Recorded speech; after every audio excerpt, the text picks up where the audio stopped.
في القول والعمل كاملا، وعلما نافعا لا ينسى، وتوفيقا دائما، وصحة ويقينا وعافية. اللهم افتح لنا كل خير، اللهم افتح لنا كل خير، اللهم افتح لنا كل خير. آمين يا رب العالمين. Alhamdulillah kaum muslimin rahimakumullah. Kita lanjutkan tafsir Quran sehari satu halaman, dan kita sudah sampai pada halaman 460, yaitu surah Az-Zumar ayat 11 sampai 21 insyaallah taala. A'udzu billahi as-sami'il 'alim minasy syaithanir rajim min hamzihi wa nafthihi wa nafthihi.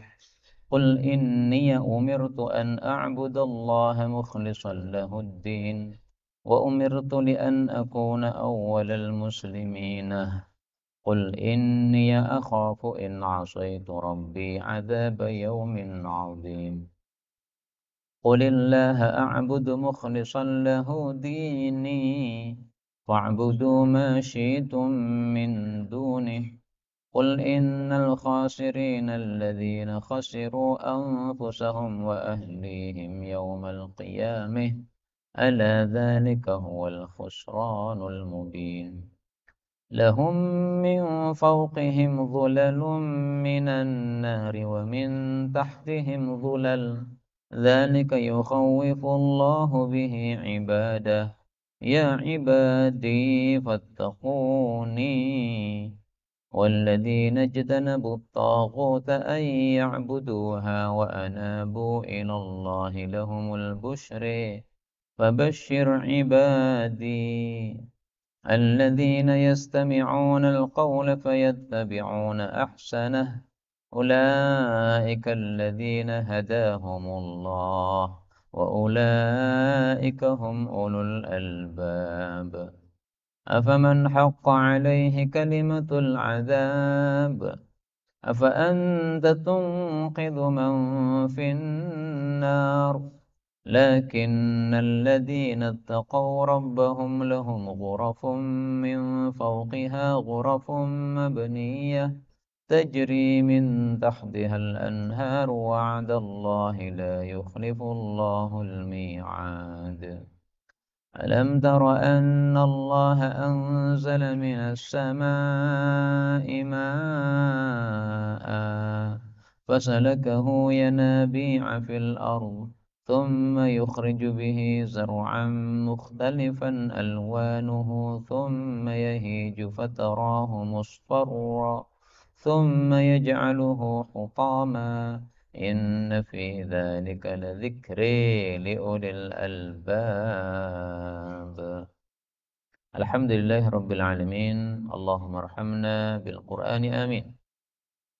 Pada ayat-ayat yang kita baca ini ada beberapa kata yang boleh dibaca dengan dua bacaan. Yang pertama pada ayat 12, Qul inni, ya-nya boleh difathah menjadi inniya. Dan itu terulang pada ayat 13, Qul inniya akhafu. Kemudian pada ayat yang ke-16, pada bagian akhir, ya ibadi fattaqun, ini boleh dipanjangkan. Ya ibadi fattaquni, nah, panjang begini boleh. Demikian juga pada ayat 17, Fabasyir ibadi, ini boleh panjang kalau berhenti. Kemudian pada ayat yang terakhir, ayat 20 ya. Lakini, ini boleh dibaca lakinna, nunnya ditasydid kemudian di fathah, lakinna. Dan semua bacaan ini adalah bacaan yang mutawatirah, yang sumbernya dari Rasulullah sallallahu alaihi wasallam. Maka semuanya bacaan yang benar, meskipun tidak semua umat Islam mengetahui bacaan-bacaan yang berbeda-beda ini, karena memang jarangnya diajarkan ilmu qiraat mutawatirah. Adapun tafsirnya secara ringkas, Allah katakan pada surah Az-Zumar ayat 11, Qul, katakanlah wahai Rasulullah, Ini sesungguhnya aku disuruh yaitu oleh Allah an a'budallah untuk menyembah kepada Allah mukhlishan dengan memurnikan lahu kepada Allah ad-dina akan agama ini. Maksudnya penyembahannya murni dengan tauhid kepada Allah Subhanahu wa taala. Ayat ini menunjukkan bahwa perintah Allah dalam menyembah Allah itu hendaklah menyembah secara tauhid, mengesakan. Maka ini berbeda dengan penyembahan model jahiliyah. Orang-orang Arab jahiliyah menyembah Allah hanya pada saat susah. Ada gempa, menyembah Allah. Ada sakit, menyembah Allah. Ada ombak, menyembah Allah. Tapi kalau sudah selamat di daratan, maka mereka lupa daratan. Mereka kemudian menyembah Tuhan-Tuhan mereka yang jumlahnya ada 6. Karena mereka memang menyembah 7 Tuhan. 1 Tuhan di langit, 6 Tuhan di bumi. Nah, ini tidak dikehendaki oleh Allah Subhanahu wa ta'ala. Kemudian kata-kata qul, katakanlah. Ini meskipun yang diperintahkan adalah Rasulullah sallallahu alaihi wasallam, tapi isi perintahnya juga berlaku untuk umatnya. Qaidahnya mengatakan at-tabi'u tabi'un. Pengikut itu hukumnya mengikuti kepada yang diikuti. Maka kalau Rasulullah wajib tauhid, maka umatnya juga wajib tauhid. Rasulullah wajib puasa Ramadan, maka umatnya juga wajib puasa Ramadan. Kapan umatnya tidak wajib melakukan apa yang diperintahkan oleh Allah kepada Nabi? Ketika hukumnya khusus untuk beliau. Ada ayat-ayat yang memang ini khusus untuk kamu wahai Muhammad. Ada pada surat Ahzab, nanti dicari ya. Tapi kalau di sini tidak khusus untuk beliau, berarti hukumnya berlaku untuk semua umatnya. Demikian juga ayat yang ke-12, wa umirtu, dan saya disuruh li'an akuna, supaya saya menjadi awwalal muslimin, orang yang pertama menyerahkan diri kepada Allah. Orang yang pertama tunduk kepada Allah Subhanahu wa taala. Pertama maksudnya gimana? Kan sudah ada umat Islam sebelumnya kan? Sudah ada Nabi Adam itu juga muslim, sudah ada Nabi Ibrahim itu juga muslim. Nah, yang dimaksud di sini adalah orang yang pertama muslim dari kalangan umat akhir zaman. Umat ini dibagi dua, ada umat awal, ada umat akhir. Umat awal itu sebelum Nabi Muhammad SAW. Umat akhir ini mulai Nabi Muhammad SAW. Nah, maka beliau disuruh oleh Allah menjadi orang yang pertama untuk Islam, yang pertama untuk tunduk kepada Allah. Islam itu artinya tunduk atau pasrah kepada Allah. Ayat 13, Qul, katakanlah, inni sesungguhnya saya akhafu, saya takut, in asaitu, jika saya durhaka, Rabbi, kepada pemeliharaku yaitu Allah, takut terhadap azab yaumin azim, siksaan hari yang agung. Yang dimaksud hari yang agung ada hari kiamat. Kenapa? Karena segala sesuatu yang terjadi padanya sangat besar, siksanya sangat besar, nikmatnya sangat besar. Allah mengatakan pada surat Al-Hajj ayat 1, Inna zalzalata sa'ati syai'un azim. Sesungguhnya goncangnya hari kiamat itu sesuatu yang besar. Maka apa yang terjadi pada hari kiamat serba besar sehingga disebut oleh Allah dengan hari yang besar. Ayat ini menunjukkan bahwa durhaka itu menyebabkan siksa. Jadi setiap kita melakukan maksiat, itu sebenarnya sudah saatnya, sudah sepantasnya kita dihukum oleh Allah, disiksa oleh Allah. Seandainya Allah kirimkan siksa saat kita maksiat, langsung mati dengan sebab siksa tadi, itu haknya Allah. Tapi Allah memang tidak melakukan itu karena Allah Maha Rahmat. Sehingga Allah masih ngasih kesempatan kepada kita. Barangkali siangnya maksiat, malamnya tobat. Barangkali malamnya maksiat, siangnya tobat. Nah, maka dalam hadis yang sahih disebutkan Allah menghamparkan tangannya pada malam hari untuk menerima tobatnya orang-orang yang maksiat siang hari. Allah menghamparkan tangannya siang hari untuk menerima tobatnya orang-orang yang maksiat malam hari. Ini maha rahmatnya Allah Subhanahu wa taala. 14. Qul, katakanlah, Allah, hanya kepada Allah, a'budu, saya menyembah, mukhlishan, dalam keadaan memurnikan, lahu, bagi Allah, dini, agamaku. Jadi kita disuruh hanya menyembah kepada Allah. Qulillah, katakanlah hanya kepada Allah. Kenapa artinya hanya kepada Allah? Nah, di sini perlu ilmu bahasa Arab untuk mengetahui makna tersebut. Dalam bahasa Arab, urutan asal itu adalah fi'il, kemudian maf'ul. Kata kerja, kemudian objek. Nah, ketika dibalik objek dulu baru kata kerja, maka ini berarti menimbulkan makna hanya. Qul katakanlah Allah, Allah ini objeknya. A'budu, ini perbuatannya, predikatnya. Nah, maka ketika objeknya didahulukan, ini berarti susunan yang terbalik, susunan yang dibalik seperti ini menimbulkan arti hanya. Seperti pada surat Al-Fatihah, iyyaka na'budu, hanya padamu kami menyembah. Kenapa diartikan hanya? Karena susunannya dibalik. Maka jangan mengabdi kepada selain Allah. Mengabdi hanya kepada Allah Subhanahu wa ta'ala. Nyanyian yang isinya mengabdi kepada selain Allah tidak sesuai dengan ajaran Islam ini. Ayat 15. Fa'budu, maka sembahlah, wahai orang-orang kafir. Ma syi'tum, apapun yang kalian mau. Min dunihi, selain Allah. Qul, katakanlah. Innal khasirin, sesungguhnya orang-orang yang rugi adalah alladzina khasiru anfusahum, orang-orang yang merugikan diri sendiri, wa ahlihim, juga merugikan keluarga mereka, yaumal qiyamah, besok pada hari kiamat. Ala, ketahuilah, dzalika, itulah, huwa, dia, al-khusranul mubin, kerugian yang nyata. Allah katakan di sini, sembahlah wahai orang-orang kafir apapun yang kalian mau selain Allah. Ini bukan berarti boleh melakukan syirik, bukan. Tapi ini maksudnya adalah perintah untuk menjelekkan perbuatan mereka. Kalau orang tua marah kepada anak, kadang-kadang muncul seperti ini. Wes terus nokono. Nah, itu bukan berarti mengizinkan. Anaknya bertengkar dengan tetangga, sudah diingatkan jangan bertengkar, masih nekat. Nah, orang tuanya mengatakan terus nokono, bukan berarti mengizinkan bertengkar, bukan. Nah, makna seperti itu terjadi pada ayat ini. Fa'budu ma syi'tum, hai orang-orang kafir, silahkan sembah selain Allah. Ini maksudnya apa? Karena kalian itu memang tidak mau menerima dakwah saya, maunya menyembah selain Allah, ya sudah, lanjutkan menyembah selain Allah. Tapi ingat, kalau menyembah selain Allah, maka sungguh innal khasirin, akan menjadi orang-orang yang rugi.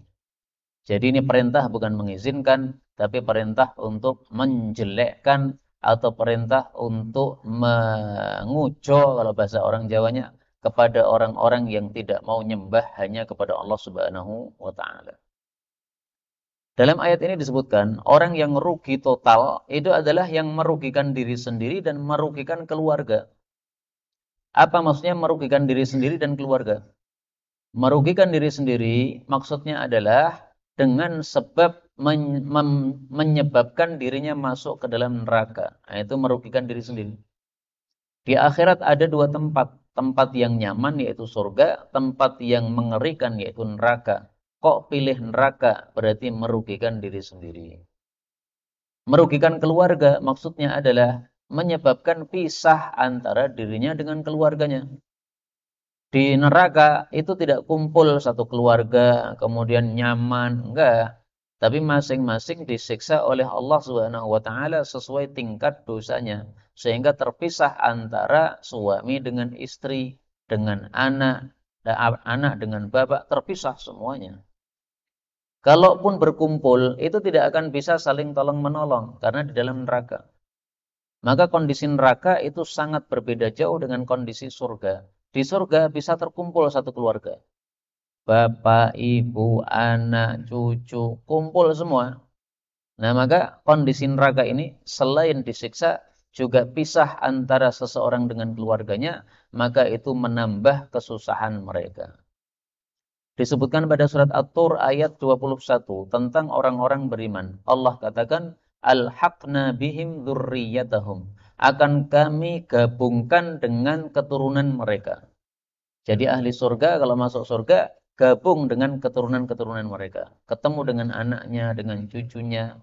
Nah, mudah-mudahan semua kita masuk ke surga tanpa hisab, tanpa azab. Amin ya rabbal alamin. Dan dalam ayat ini Allah menyebut masuk neraka dengan kerugian yang nyata.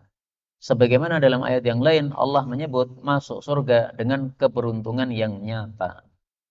Kalau kerugian kehilangan uang, kerugian bisnisnya bangkrut, itu hanya kerugian kecil kalau dibandingkan dengan kerugian di akhirat. Karena kalau uang kita hangus, uang kita hancur, bisnis hancur, itu bisa cari lagi. Masih ada rezeki dari Allah Subhanahu wa taala yang lain, masih bisa makan minum. Tapi kalau sudah masuk neraka, sudah nggak ada rezeki sama sekali.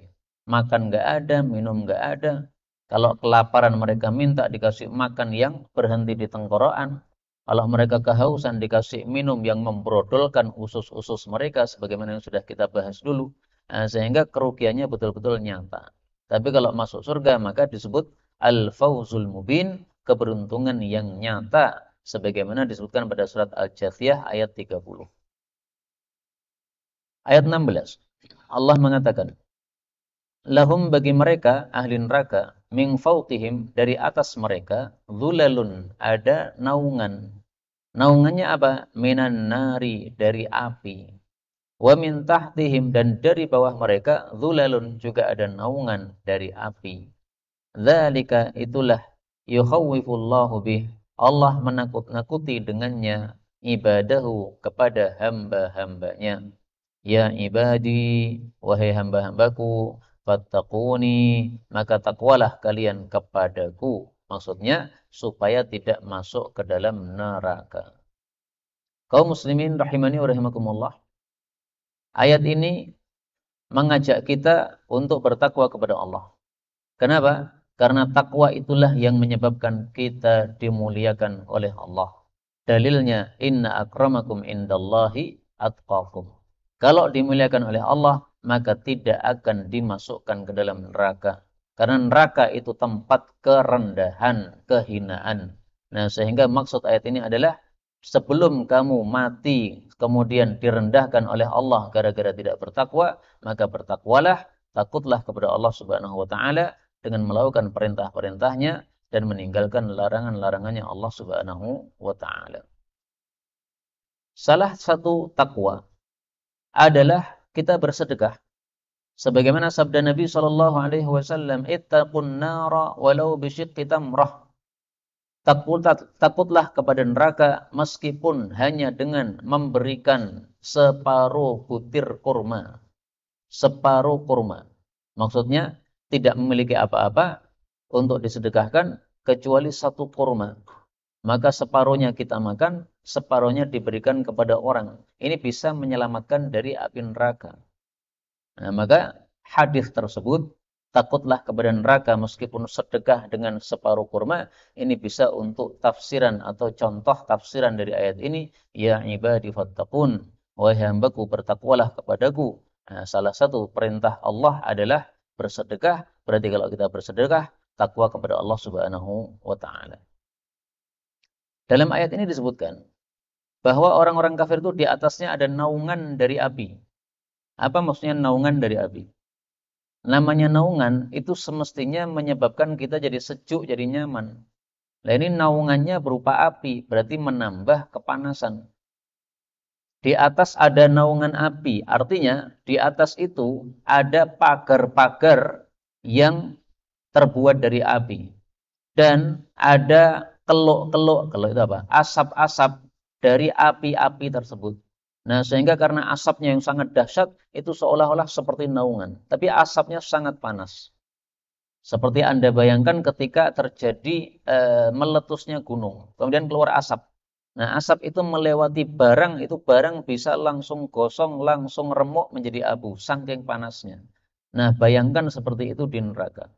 Sudah ada apinya, di atasnya ada asapnya, yang asapnya juga sangat panas, yang itu bertumpuk-tumpuk, maka itulah yang disebut sebagai dhulalum minan nar, naungan dari api. Disebutkan juga di sini tahtihim dhulal, di bawah mereka ada naungan. Naungan itu mestinya di atas. Kenapa disebutkan di bawah ada naungan? Nah, perhatikan bahwa dalam ayat yang lain Allah sebutkan neraka itu bertingkat-tingkat. Sehingga api yang ada di bawah itu disebut naungan karena di bawahnya ada orang. Kemudian di bawahnya orang itu ada api lagi, maka disebut naungan juga karena naungan untuk orang yang bawahnya lagi. Seperti surga bertingkat-tingkat, maka neraka pun juga bertingkat-tingkat. Kalau semakin naik di surga semakin lezat. Kalau semakin turun di neraka ini semakin ngeri siksaannya. Sehingga api yang ada di bawahnya ahli neraka itu jadi naungan bagi orang yang ada di bawahnya lagi. Sehingga paling bawah paling panas. Karena tumpuan api, api, api, api, api, api. Yang paling atas paling ringan panasnya. Tapi meskipun paling ringan panasnya, kata Nabi SAW, Abu Thalib paman beliau berdiri di atas bara api, itu sudah otaknya ini sudah apa? Mendidih, kepalanya sudah mendidih isi kepalanya. Na'udzubillahi min syarri dzalik. Makanya Allah katakan di sini, inilah Allah menakut-nakuti hambanya. Karena itu orang beriman harus takut kepada Allah Subhanahu